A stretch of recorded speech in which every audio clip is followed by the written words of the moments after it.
lo que vamos a ver a continuación es esto, las características principales de las funciones, ¿sí? Ya tenemos la definición, tenemos el concepto de una función, ¿sí? Acá lo dejo a mano, como para tenerlo, que lo podamos recordar. Las funciones van de A en B, A es el conjunto de salida, en A viven, esto recuerden que es el simbolito de pertenencia, pertenece, la variable independiente X pertenece al conjunto A de salida, la variable dependiente Y pertenece al conjunto de llegada B. Y bueno, Y está relacionado con X mediante una función F, ¿sí? Bueno, y acá tengo preparado un gráfico donde lo vamos a ir usando a medida que yo voy dando las distintas definiciones de distintas características que presentan las funciones. Entonces, arranquemos con la primera, que es el gráfico en sí mismo. ¿En qué consiste el gráfico de una función?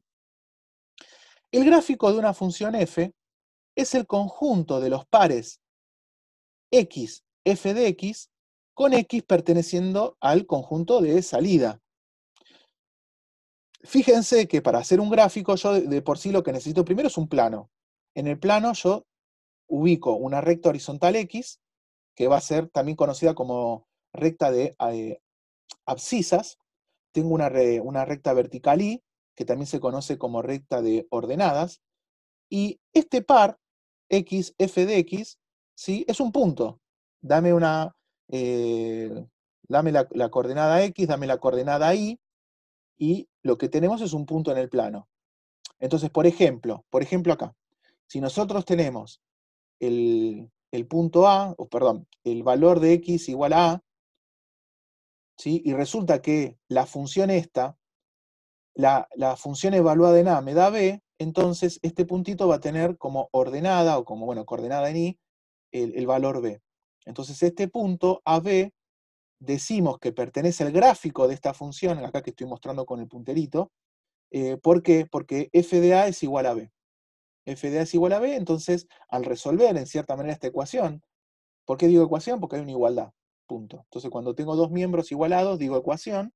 Entonces como A y B resuelven esta ecuación, hacen que esto sea verdadero, entonces este puntito pertenece al gráfico de la función.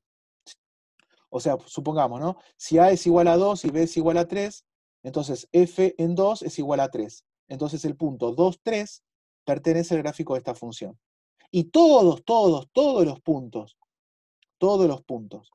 que satisfagan esta ecuación I igual a f de x, me forman esta curva, ¿sí? Y esta curva la denotamos como gráfico de la función. Entonces, bueno, ya tenemos el gráfico de la función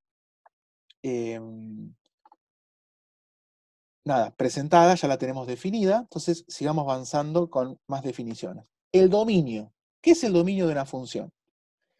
El dominio de una función f es el conjunto de puntos para los que la función existe, ¿sí? Para los cuales yo puedo establecer la relación con algún valor de i. ¿Ok? En general lo vamos a denotar de esta manera. Dominio de f, bueno, en este caso es el conjunto de salida. Todos los elementos que pertenezcan al conjunto de salida va a ser el dominio. Ojo, no confundir con todo este eje, que en general van a ser todos los reales. A veces el dominio son todos los reales, a veces no. ¿Sí? Hay valores de x que a veces no van a responder a la relación. Bien. Entonces, sigamos un poco más.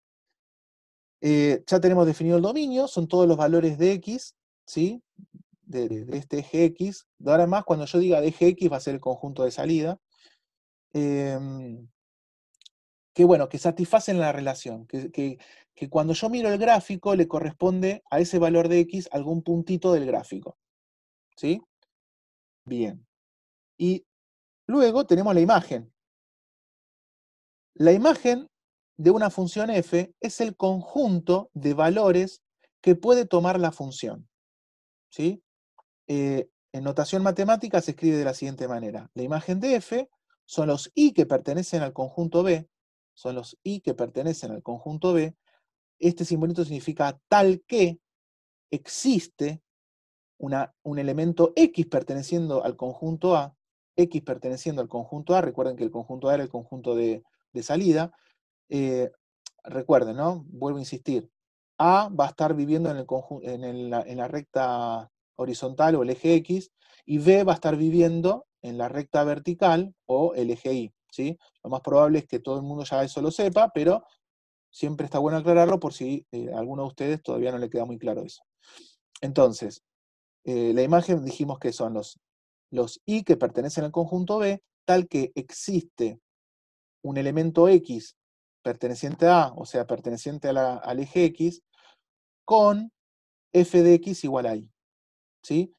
A ver, eh, viéndolo desde el punto gráfico, son todos los valores de Y, son todos los valores de Y que le corresponde algún punto, alguno o más, del gráfico. Y el dominio son todos los puntos o los valores del eje X que le corresponde a algún punto del gráfico. ¿Sí? Entonces, repito nuevamente, pero esto ya más que la definición en sí es una cuestión de operativa, de cómo uno identificar cuál es el dominio y cuál es la imagen viendo el gráfico de una función. El dominio son todos los valores de X que cuando yo tiro una recta vertical, toco a algún punto, ¿sí?, del gráfico. Entonces, por ejemplo acá, x2 le corresponde este punto, entonces x2 pertenece al dominio. ¿Sí? x1, bueno, también toca ahí en ese punto, entonces también le pertenece al dominio. x4, cuando tiro una recta vertical, toca en este punto, bueno, y así siguiendo. Entonces, para todos los valores de x, cuando yo tiro una recta vertical y toco en un punto, ese valor de x pertenece al dominio de la función. Y con la imagen exactamente lo mismo, solamente que ahora lo que yo tengo que hacer es tirar rectas horizontales. Por ejemplo, si yo acá tiro una recta horizontal en y igual a 2 y estoy tocando en un punto, entonces y igual a 2 pertenece a la imagen de la función, ¿no? Lo mismo acá, ¿no? Si yo tengo una recta vertical, eh, cuando tiro esta recta vertical, estoy tocando al gráfico de la función en y igual a b, así que b también pertenece a la imagen, ¿sí? Puede ser que en realidad a una imagen le corresponda varios valores de x. De hecho, si se fijan, si yo tiro por acá, en esta recta, una recta acá horizontal, ustedes van a estar tocando acá, acá y acá. Entonces, ¿qué significa? Que existen tres valores de x, va a haber un valor de x acá, otro valor de x acá y otro valor de x acá, en los cuales en esos tres valores de x la función vale lo mismo, vale b. Y eso puede pasar tranquilamente. Ustedes pueden tener que para que varios valores de x la función valga lo mismo, en este caso valdría b. Lo que no puede pasar, lo que no puede pasar es que para un valor de x le corresponda dos o más valores de y. ¿Sí? No, eso no puede pasar. O sea, para cada valor de x tiene que haber un solo valor de y. Lo que sí puede pasar es que para algún valor de y que pertenezca a la imagen, existan dos o más valores de x. Bien, entonces sigamos un poco más. Ordenada al origen. La ordenada al origen de una función f es la y que pertenece a la imagen de f, la y que pertenece a la imagen de f, tal que y es igual a la función evaluada en 0. ¿Sí? En este caso, fíjense que la ordenada al origen es y sub 0. ¿Sí? Y lo que vemos, si hacemos una interpretación gráfica, es donde el gráfico cruza al eje y. ¿Sí? Recuerden que el eje y también se llama eje de ordenadas. ¿Sí? Entonces, donde cruzo al eje y es la ordenada al origen. Acá en y sub 0, en este ejemplo. Y un comentario importantísimo es que, ¿cuándo la función va a tener ordenada al origen? Bueno, cuando el 0 pertenezca al dominio de f. Porque recuerden que primero, o sea, para que yo evaluar la función en 0, el 0 tiene que pertenecer al dominio de f. Va a haber situaciones, vamos a ver más adelante, que el 0 no va a pertenecer al dominio y por lo tanto no hay ordenada al origen y el gráfico no cruza al eje y. Bien. Entonces, sigamos. Conjunto de ceros o raíces. El conjunto de ceros o raíces de una función f es el conjunto de puntos pertenecientes al dominio tal que la función vale 0. ¿Sí? Entonces, ¿cuál es la bueno, primero, ¿cómo se nota, cómo se escribe esto matemáticamente? Bueno, en general se suele poner C sub 0 igual a, son los X que pertenecen al dominio de F, tal que la función en X vale 0. O sea, la función en estos valores de X se anula, se anula. ¿Y cómo se interpreta esto gráficamente? Es donde el gráfico está cruzando al eje X. ¿Sí? Fíjense que en este caso las raíces van a ser x1, x3 y x5. Entonces, esta función tiene tres raíces, x1, x3 y x5. ¿Y por qué? Porque ahí la función tiene asociado y igual a 0. ¿Sí? El eje y, ahí, justo acá a esta altura, la altura es 0, o sea que y vale 0. Entonces x1, x3 y x5 tienen asociado la y igual a 0, que es lo mismo que decir que ahí la función está valiendo 0, se anula. Y gráficamente lo interpretamos así, ¿no? Que es donde cruza al eje X. El gráfico está cruzando al eje X en estos tres valores, x1, x3 y x5. Bien, entonces, ya para ir cerrando esta partecita. Conjunto de positividad. El conjunto de positividad de una función f es el conjunto de puntos pertenecientes también al dominio, tal que la función toma valores positivos.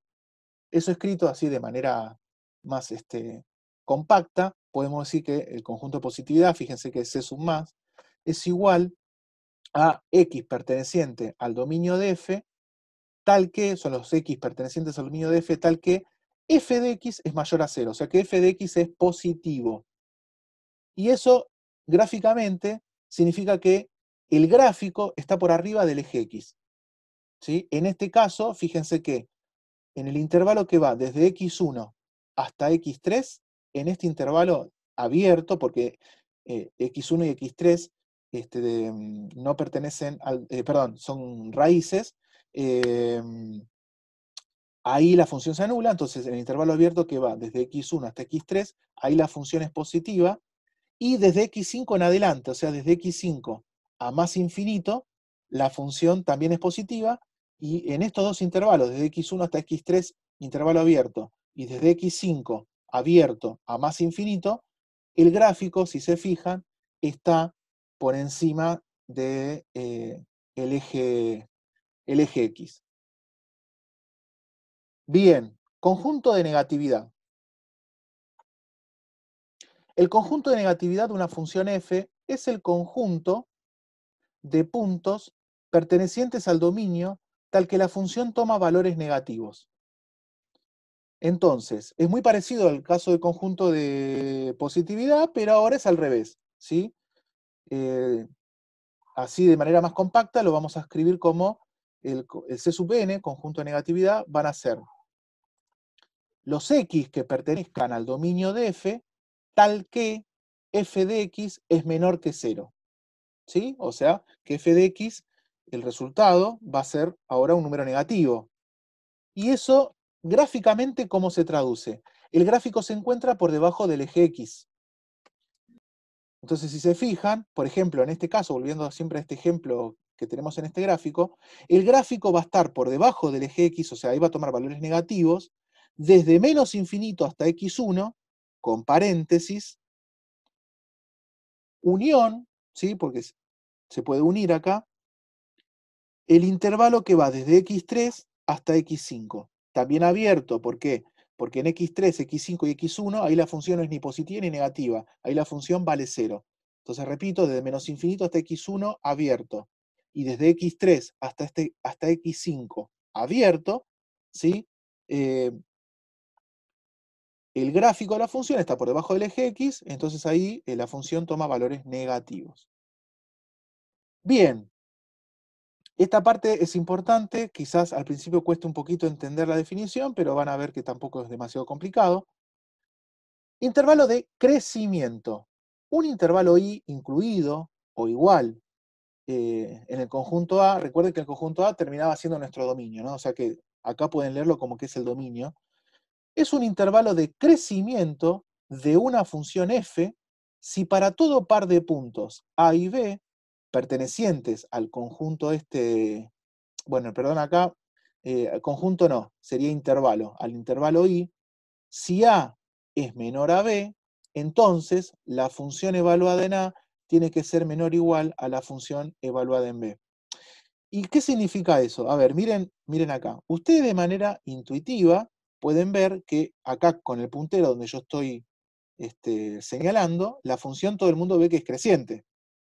Entonces, supónganse que yo agarro dos valores de X. Acá, no sé, un valor A y un valor B, donde A es menor que B. Si yo tiro para arriba, la función evaluada en A va a ser menor que la función evaluada en B porque está más arriba. Entonces, eso es lo que significa que la función sea creciente, o por lo menos tratar de darle una definición más formal a algo que de manera intuitiva lo estamos viendo. ¿Sí? Entonces, agarro un valor de A, agarro un valor de B. A es menor que B. Entonces, f de A es menor que f de B porque está más arriba. Exactamente lo mismo con el intervalo de decrecimiento.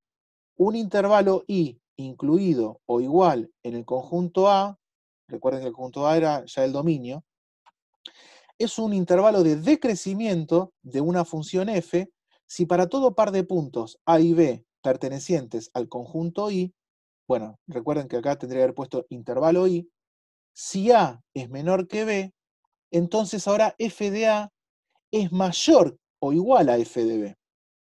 Entonces, miremos acá el gráfico de nuevo. Fíjense que en este tramo la función decrece, ¿no? Se va para abajo. Esto si fuese como una especie de montaña rusa, pongo acá un carrito y se va para abajo. En cambio acá el carrito sube. Siempre la lectura se hace de izquierda a derecha, ¿sí? Siempre se lee de izquierda a derecha. Entonces, acá en este tramo sube, es creciente, en cambio acá en este tramo es decreciente. Ahora, volvamos a la definición de decrecimiento. Me está diciendo que si A es menor que B, entonces f de A es mayor o igual a f de B. Supongamos que acá elijo un valor A, acá elijo un valor B, ¿no? Donde estoy apuntando con el puntero, y que A es menor que B. A es menor que B. Ahora resulta que f de A, acá, f de A, es más grande que f de B.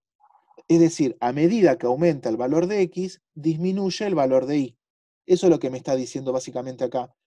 Si volvemos a la definición de crecimiento, a medida que aumenta el valor de X, aumenta el valor de Y. En decrecimiento, a medida que aumenta el valor de X, disminuye el valor de Y. Y una última cosita con respecto a los intervalos de crecimiento y de decrecimiento, es que no se puede dar como una unión de intervalos. ¿Por qué no se puede dar como una unión de intervalos? Porque cuando yo comparo, o sea, perdón, sí, cuando yo agarro dos elementos A y B, ¿sí? Tienen que pertenecer a ese mismo intervalo porque puede ser que no se cumpla esto. Miren el siguiente ejemplo. Todo el mundo ve que este tramo es creciente. Todo el mundo ve que este tramo también es creciente, ¿no? O sea, uno lo mira fijo este gráfico y dice, bueno, acá crezco, acá decrezco y acá crezco. Entonces, supongamos que elijo acá, donde está apuntando el puntero, entre x1 y x2, no sé, un numerito A, vamos a llamar. O sea, olvídense de esta A, no, nos sacamos encima esta A porque no sirve de nada. Elijo una A y lo pongo acá. Y después elijo un B, pero de este lado. No, lo voy a elegir acá, entre x4 y x5. Todo el mundo ve que si yo elijo este B acá y esta A acá, ¿sí? B es mucho más grande que A. Sin embargo, la función evaluada acá en A me está dando un valor positivo y la función evaluada en B acá me está dando un valor negativo. O sea que no se está cumpliendo esto. A es más chico que B, pero f de A, al ser positivo, y f de B, al ser negativo, me está dando que f de B es más chico que f de A. ¿Y eso por qué pasa? Porque yo estoy comparando distintos intervalos. En líneas generales, esto después, cuando esté subido a YouTube, vuelvan un cachito, vuelvan a ver bien, a escuchar bien esta parte. Entonces no me queda otra que dar, cuando doy los intervalos de crecimiento y de decrecimiento, los tengo que dar así, enumerarlos por separado y no como unión, porque esta definición que acabo de dar acá para crecimiento y esta definición que acabo de dar para decrecimiento vale para cada intervalo en particular, para elementos de ese intervalo y no para unión de intervalos. Yo no puedo mezclar elementos de X de este intervalo con elementos de X de este intervalo, ¿sí? Porque no se va a cumplir esto, tampoco se va a cumplir esto. Entonces eso, nada, traten de analizarlo bien, si no de última después me preguntan. Y la cuestión es que a fines prácticos, cuando tengan que hacer un ejercicio y tengan que reportar los intervalos de crecimiento y de decrecimiento, no se pone unión, sino lo que se pone es, se los va enumerando, ¿no? Este intervalo, este intervalo, este intervalo, y así siguiendo, que eso lo vamos a ver después cuando veamos algunos ejemplos al final. Bien, máximo local. Ya quedan pocas características por definir. Sea x sub 0 perteneciente al dominio de una función f, decimos que la función alcanza un máximo local si existe un entorno de x sub 0 tal que dicho entorno pertenece al dominio de f y además f de x sub 0 es mayor o igual a f de x para todo otro x perteneciente a tal entorno. Entonces, a ver, por ejemplo, si yo no les hubiese dicho la definición de máximo local y les pregunto, miren el gráfico y díganme dónde hay un máximo local, más de uno me hubiese dicho acá. Y está perfecto. Este es un máximo local. Lo que estoy haciendo acá es darle un formalismo a lo que ustedes de manera intuitiva me indicarían que esto es un máximo local. Entonces, si se fijan bien, si leen bien la definición de máximo local, lo que está pasando es lo siguiente. Imagínense que acá yo pongo un tipito, lo pongo ahí, ahí como que escaló el Everest, la Concagua, lo pongo ahí en la cima. El tipo mira un cachito a un costado, mira un cachito al otro costado, y lo que ve es que los puntos que pertenecen a ese entornito, a este entorno, están por debajo de este punto. Ahora, ¿este punto es el más alto de todo el gráfico de la función? No, porque yo vengo acá y este punto que estoy ahora apuntando con el puntero está por arriba de este punto. Por eso se dice local o relativo también, porque es viendo los puntitos que están a su alrededor y no todo el gráfico, ¿sí? Miro un cachito para la derecha, miro un cachito para la izquierda y resulta que ese punto es el más alto de todos con respecto a ese entornito. Entonces, como es el más alto de todo, la función evaluada en ese punto, ¿sí?, va a ser más grande que la función evaluada en los valores que están a los costados. Eso es lo que me está dando la definición de máximo local. Bien, exactamente lo mismo va a pasar con el mínimo local, pero al revés. Sea un x sub 0 perteneciente al dominio de una función f, decimos que la función alcanza un mínimo local si existe un entorno de x sub 0, tal que dicho entorno pertenece al dominio de f y además f de x sub 0 es menor o igual a f de x para todo otro x perteneciente a tal entorno. Entonces, fíjense que la definición es prácticamente la misma, solamente que cambia, que en vez de ser mayor o igual va a ser menor o igual.